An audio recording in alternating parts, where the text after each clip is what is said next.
पत्नी घर पे रहती, अरुणासुर खूब तपस्या किया, घोर महादेव की तपस्या किया। तपस्या करते करते बहुत समय बीत गया।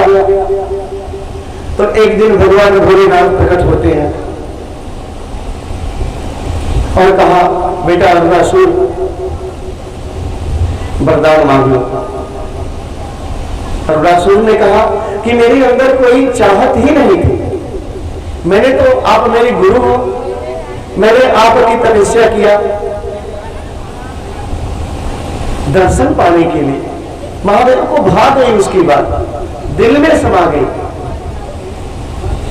महादेव ने कहा, आज तक जो दुनिया में तपस्या करते, पूजा पाठ करते हैं, बिना मोल भाव किए करते नहीं। और सही बात है, हम सारे काम बिना मोल भाव किए कर लेंगे। 10 रुपए खर्च करना तो 20 रुपए खर्च कर देंगे, लेकिन पूजा पाठ में पहले भगवान से मोल भाव कर देंगे, पहले मेरा ये काम पूरा करो, तब तुम्हारी कथा मैं करवाऊंगा। लेकिन जो गुरु बहना करवा रही है, अंगद की धर्म पत्नी जी, एक बार उनके लिए ताली बजा दो। उन्होंने ऐसा नहीं किया, उन्होंने कहा कि कथा होनी चाहिए तो हो, बढ़िया से हो। हमने कहा जाओ।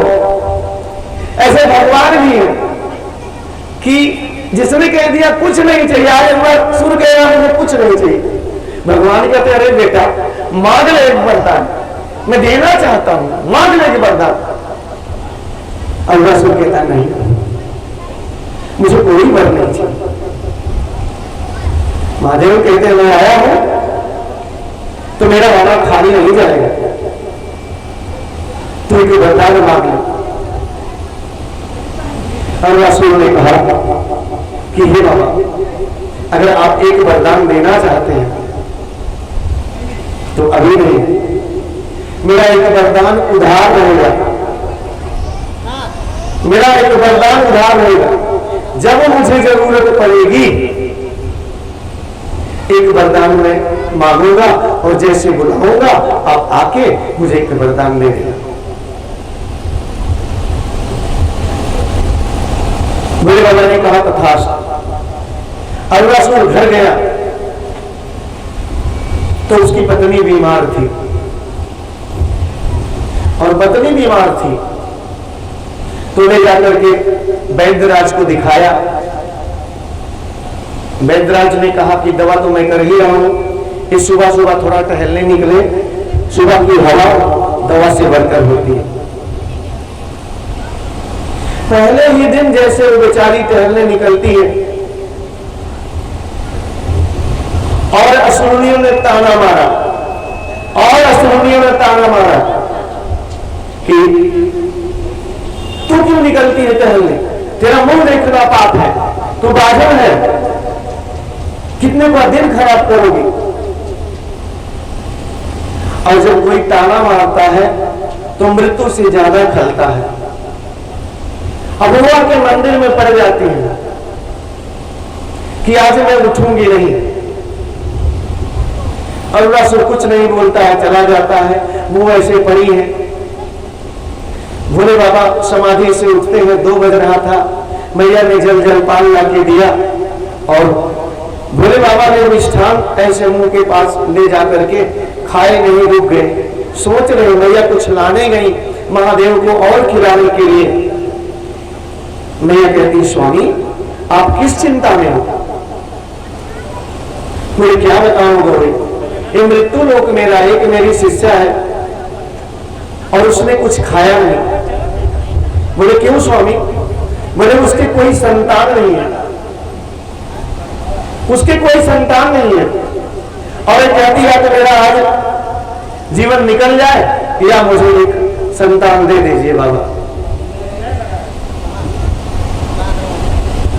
महादेव कहते हैं गौरी, वो अपनी सखी पे ज्यादा विश्वास करती, तुम जाओ उसकी सखी बनके और मेरा संदेश कह दो कि वो जल पान करे, उठे, नहाए धोए, मुझे भी जल चढ़ाए और स्वयं ग्रहण करे और उसे एक संतान मैं दे दूंगा। माता पार्वती स्वयं जो है जाती है अरुणासुर की पत्नी के सखी का वेश रख के और मंदिर में कहती है, सखी अरे तुम क्यों मंदिर में पड़ी हो? उन्होंने देखा घूम करके और कहा, सखी तुम आ गई, बहुत मैं दुखी हूं,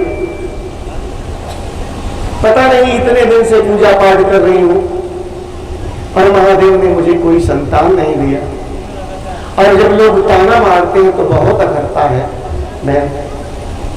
बोले मैं सो रही थी, सपना देखा, भोलेनाथ कह रहे हैं कि तुम जाओ उससे कहो नहाए धोए जल चढ़ाए पूजा पाठ करे, मैं उसको एक संतान दूंगा। बोले सच? बोले सखी मैंने कभी झूठ बोला? बोले नहीं, अपने भी विश्वास है एक आप पे।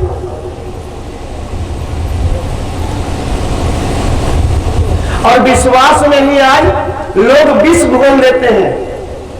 जहां ज्यादा विश्वास होता है वही विश्वास करने लगता है। ये भी बात अरुणासुर की पत्नी उठी और गए, बाबा को जल चढ़ाया, फिर जलपान किया। एक अप्सरा थी, जब ऋषि लोग स्नान करने जाते ध्यान लगाने के लिए तो बड़ी सुंदर थी, वो जल क्रीड़ा करती, अपने अंग का प्रदर्शन करती कि ऋषियों के जो है पूजा पाठ में हम जो है बाहर डाल दें। ऋषियों ने श्राप दे दिया कि तुम जाओ धरती पे अपना जीवन गुजारो 20 साल। अब 20 साल के लिए श्रापित थी, तो ही 20 साल के लिए अरुणासुर को भोले बाबा ने एक कन्या दे दी। 9 महीने के बाद घर में एक बेटी ने जन्म लिया, और जन्म लिया तो खुशियां मच गई, जो है खुशियां मच गई बिल्कुल। अरुणासुर अपनी पत्नी से ज्यादा बेटी को मानने लगा। कहीं से आए बेटी को देखे ना तो बेचैन हो जाए। बेटी धीरे धीरे बड़ी होने लगी, जो है, और बेटी जब बड़ी होने लगी तो आनंद और आने लगा। धीरे धीरे वो कन्या जब 20 साल की होने वाली थी तो अरुणासुर की पत्नी कहती है कि हे स्वामी, आप इतना प्रेम करते हो अपनी बेटी से, और बेटी तो पराया धन है, जब ये दूसरे घर चली जाएगी तो फिर कैसे जी पाओगे? कहा कि देखो, मैं कोई ऐसा दामाद ढूंढूंगा जो मेरे घर जमाई बन के दामाद रहे मेरे घर पे। इसलिए बेटी एक बेटा भी लाएगी। यही हुआ, लेकिन विधि को तो और मंजूर था। जैसे 20 साल की होती है अरुणासुर की बेटी, एक दिन उसका स्वर्गवास हो जाता है। स्वर्गवास हो जाता है तो अरुणासुर और उसकी पत्नी बहुत रोते हैं, बहुत रोते हैं। अरुणासुर तो जैसे पागल हो जाता है। लोग कहते हैं दाह संस्कार करो, बोले नहीं, ये शरीर बना किससे है? पंच महाभूतों से, चित जल पावक गगन समीरा और पंच तत्व से रचित शरीरा। ये पांचों जब निकल जाते हैं तो ये शरीर बेकार हो जाता है। उन्होंने कहा, अरुणासुर ने कहा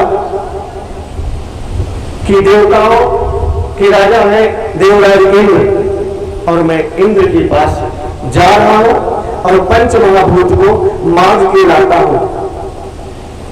आकाश देवता, पवन देवता, जल देवता, अग्नि देवता और धरती, ये पांचों का अंश लाके उसके शरीर में प्रवेश कराता हूं ताकि वो फिर से जिंदा हो जाए।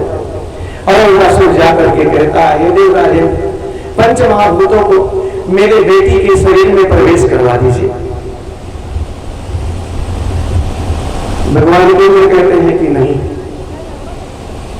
कि जन्म मृत्यु का खेला जैसे चल रहा सृष्टि का संचालन, उसमें मैं बाधा नहीं बनूंगा। तेरे ही पुत्री नहीं बनी है, दुनिया में लोग लाखों करोड़ों मरते हैं, लाखों करोड़ों पैदा होते हैं, इस सृष्टि का नियम है। बहुत काल नहीं दिया, बोले नहीं दोगे तो मैं किसी तरह से प्राप्त कर लूंगा। अरुणासुर आकर के अपने बेटे के शरीर में मसाला लगाकर उसको रख देता ताकि सड़े गले ना, और जा करके फिर एक गुफा में बैठ करके तपस्या करने लगता है। उसकी पत्नी घर पे रहती, पूजा अर्चना करती है, रोती है, और पति तो कर रहे हैं गुफा में तपस्या, और ये घर पे महादेव को जल चढ़ा रही है। समय बीतता जा रहा है, आसरा लेके महादेव से विनती करती है पत्नी भी, और गुफा में जाके तपस्या करके अरुणासुर भी।